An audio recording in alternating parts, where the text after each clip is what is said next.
talk about taxation. Sure. Currently in the Bahamas, there's a battle going on about the proposed implementation of value-added tax, VAT. The country currently operates a duty tax regime, import duties, which at best is hampered by inefficiency and lack of effective enforcement.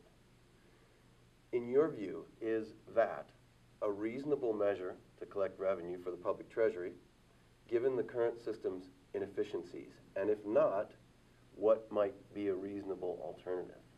We're seeing comparable questions arise around the Caribbean, especially the British Heritage Caribbean, where you have governments which have overspent and promised too much to their citizens. So these countries all need to face a common question. Barbados, Jamaica, Grenada, can they stick with those old budgetary promises or not?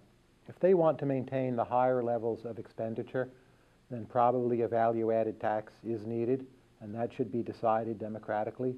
What you find is that more advanced nations in Western Europe, Japan, quite commonly have a value-added tax. It's an efficient way of taxing people. But I think the deeper question is not, is this the right tax? But how do we address this disconnect between expectations and reality? Because just putting on the tax alone won't do that. People in a lot of different countries are expecting too much from their governments. And people typically don't like a value-added tax when it comes, because it raises prices, it lowers their standard of living. So even those who think they want it tend to be unhappy with it. So it, in a way, postpones the reckoning with this question. How much can we really do? Where do we need to cut back? What's the proper function of government in our country, on our island? And those are big hanging questions, and the old answers are not quite working anymore.